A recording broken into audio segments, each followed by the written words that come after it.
Hi mga ka-traders, magandang yaman po sa inyong lahat. Sa video naman po na ito, tuturuan ko po kayo kung paano nga ba i-compute ang Weighted Average Cost of Capital or WACC. Yan po ang alamin natin sa video na to, kaya naman panoorin mo ng buo, no? Kasi marami kang matututunan, malalaman mo kung bakit ito mahalaga sa pagtitrade at pag-i-invest.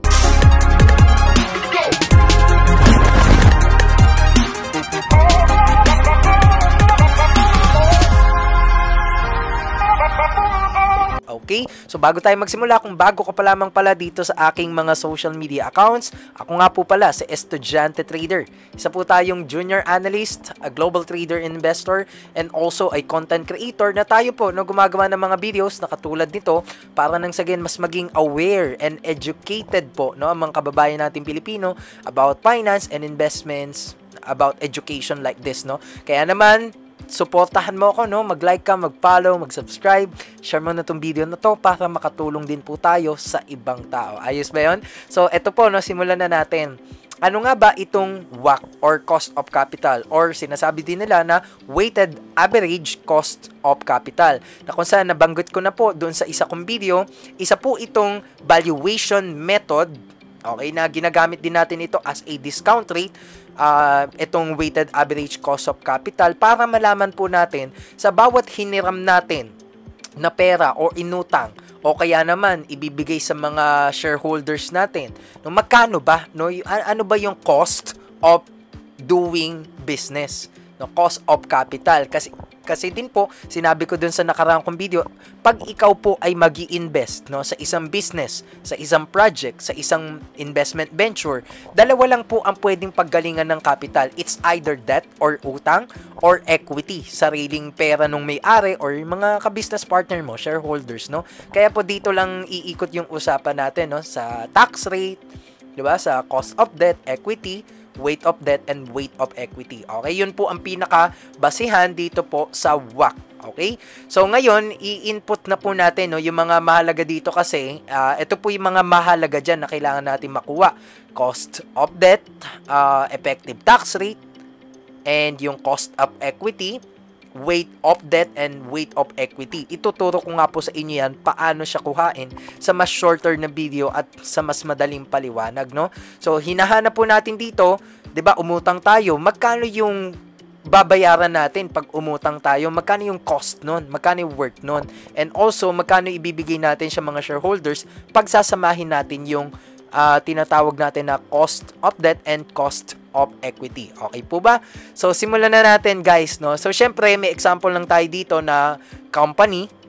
Ayan. So, siguro matatawa yung iba dito. Bakit ganyan ang kulay? So, mas basic na lang po, no? Para malaman natin dito. Ito yung po yung mga pangalan ng inputs at ito yung mga numbers. Okay, nakaharap nun. So, dito po, ano po ba ang first step dito? Ang hahanapin muna natin ay etong cost of debt natin na tinatawag. Okay, ibig sabihin, umutang ka, may utang yung company which are short-term debt, kailangan natin makuha yan. Ito po yun, 16.6 billion. Ang long-term debt naman niya ay 74.7 billion. So, ang gagawin po natin ay pagsasamahin natin itong short-term debt plus long-term debt divide interest expense, na makikita po yan, yung interest expense sa income statement at yung short-term and long-term debt naman po sa balance sheet or statement of financial position. So, ang gagawin po natin dyan, short-term debt plus long-term debt, pagsasamahin natin itong 16 and 74, divide 2.6 billion pesos. So, ngayon po, ang kakalabasan po niyan, eto. Ayan guys, no, yung cost of debt na yan. Ibig sabihin, sa bawat utang natin ng short-term debt and long-term debt, meron tayong 2.88% or almost 3% na binabayaran na interest po doon. Yun lang naman ang cost of debt, diba? Siyempre, hindi pwedeng pag nangutang ka, walang interest na ibabalik, diba? So ngayon, tinumpute ko na po itong 1 minus tax rate. Tax rate po muna ang alamin natin. Coach, paano po malalaman yung percentage tax rate, no, na effective doon sa company na yon? So, ang gagawin mo lang, kuhanin mo yung income tax expense sa income statement at yung income before tax or Parang EBIT ata to, basta income before tax. So, ang gagawin mo, i-divide mo lang, no? Effective tax rate is equal to C12. So, i-divide po natin itong 4.4 billion pesos sa 23.9 billion pesos. So, ang kakalabasan po niyan, ang binabayaran na tax nitong company na to, let's say, no, sa computation ko ay 18.63%. So, yan po ang effective tax rate na binabayaran nitong kumpanya na to. Base lang po sa computation ko. It doesn't necessarily mean that it reflect the real amount. So, sa computation ko lang po na ito. Sa example lang. So, dito, makikita po natin paano yung 1 minus tax rate. Ang computation po dyan is, ito po, yung cost of debt times, close open parenthesis, 1 minus ito po, 1 minus 18.63%. So, bali, ang kakalabasan po niyan is 2.35%. Okay, 1 minus the tax rate. So, ngayon, tapos na po, no? Tapos na itong cost of debt, tapos na rin po yung effective tax rate. Ayan lang po yung mga input niya, no?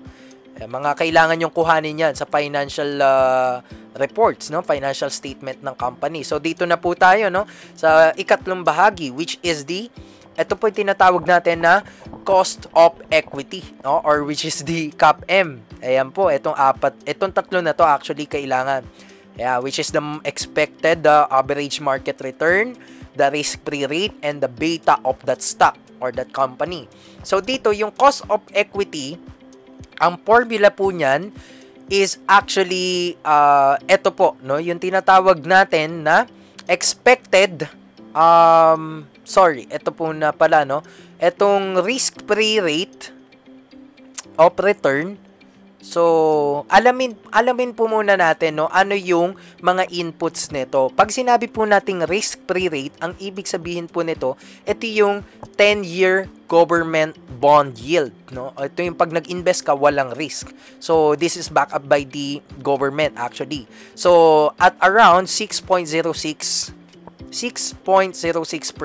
or 6%. Ang beta ng stock na to, base as of the moment, ay 0.85%. Meaning that the stock is moving less than the volatility of the market, of the benchmark.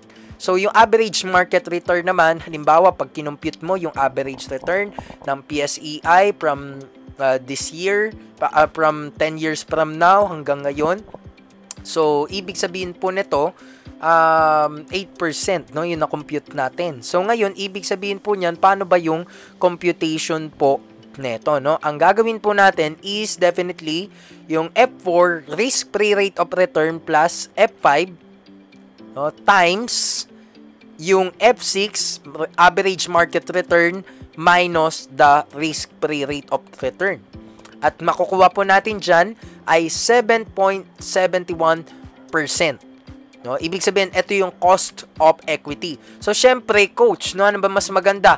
Mas mababa na cost of debt at mas mababa na cost of equity or mas mataas? Syempre, mas mababa. Cost po yan eh. So, syempre, the more na tumataas yan, ito maging 4%, maging 5%, 6%, itong 7%, maging 10%. So, syempre, hindi po maganda yon, no? So, mas mababa po, mas maganda. Okay, yan po yung cost of equity. Itong tatlong input lang yung kailangan natin. The risk-free rate, the beta, and the market return. Okay, halimbawa po ng isang index, ng isang industry, ng isang market, yan po yung average market return.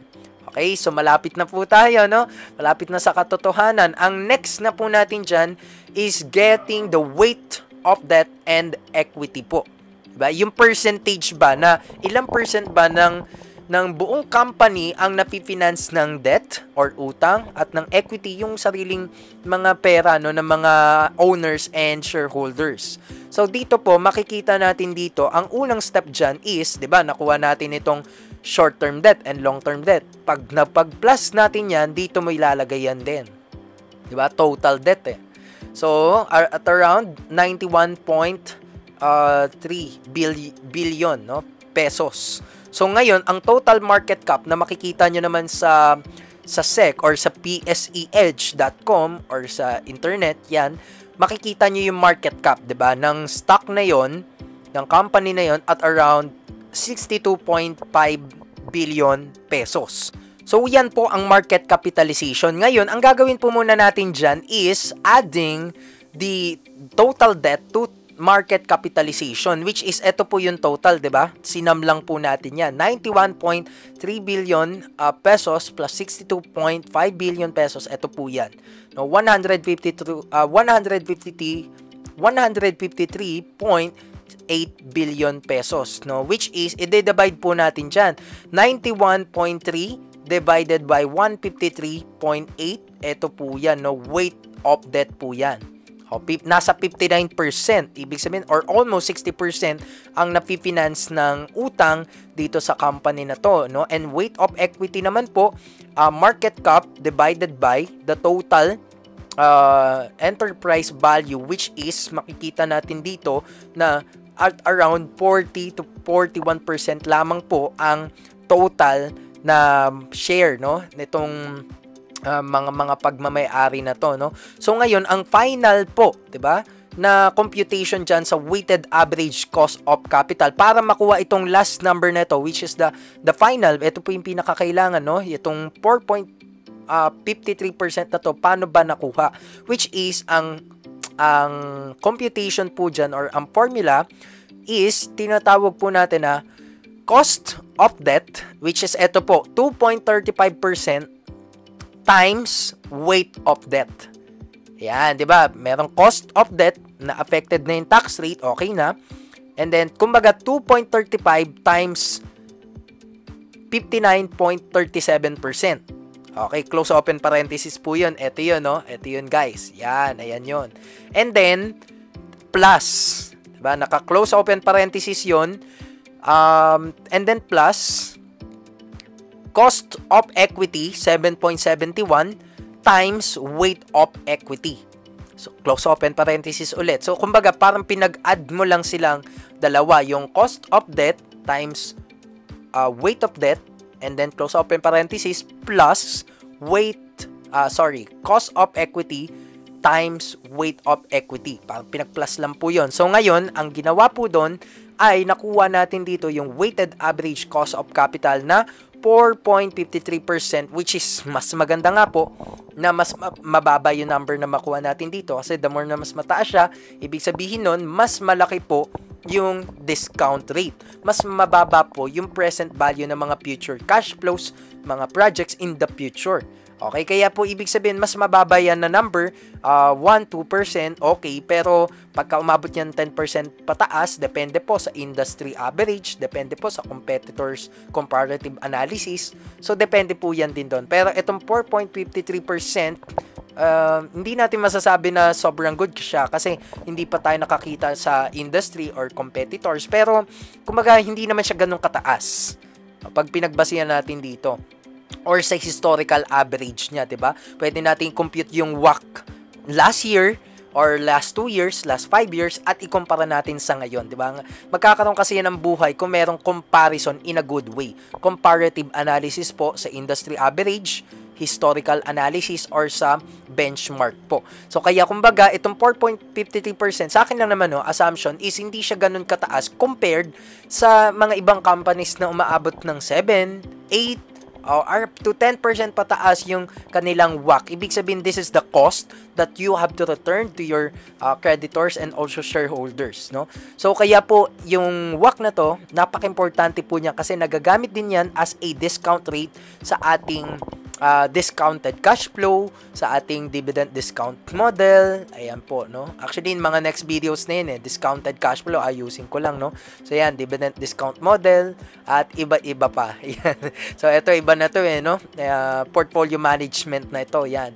So, kaya naman, guys, marami pa tayong gagawing tutorials, no? Sooner or later. Sana man nakatulong tong video na to, lalo na sa mga accounting, finance students, ganyan, na importante na makuha nyo po itong konsepto, malaman nyo, maintindihan nyo maigi, dahil pagka kayo ay naging junior analyst, no? Or research analyst, manager soon. So, syempre, kakailanganin nyo yan para ma-evaluate nyo, no? Ano ba yung magandang investment? Ano ba yung magandang company na hindi gaano kataas ang cost of capital? So, syempre, maraming kumpanya na minsan nakarely po, ayan, katulad dito sa debt, no? Ibig sabihin sa utang. So, syempre, kapag sobrang laki ng utang, over-leverage na siya, 'di ba? So, pwedeng sooner or later, no? Kapag hindi naging maganda yung mga outcomes ng mga projects, magkaroon din tayo ng recession. Huwag naman sana. Pero I mean, maraming risk, no? Kapag mas masyadong malaki yung utang. So, dapat sakto lang talaga. At yan, nababalansin naman yan through the what we call as capital structure. Pero yun lang, sana maraming kinatutunan dito sa video na ito. So, follow for more contents like this, no? Kung meron kayong tanong or medyo mabilis, comment nyo lang sa baba, no? Pero, mag-a-accommodate naman tayo ng mga tanong kung meron man. At sana marami kayong natutunan dito sa tutorial na ito. So, follow for more videos like this, Estudyante Trader po.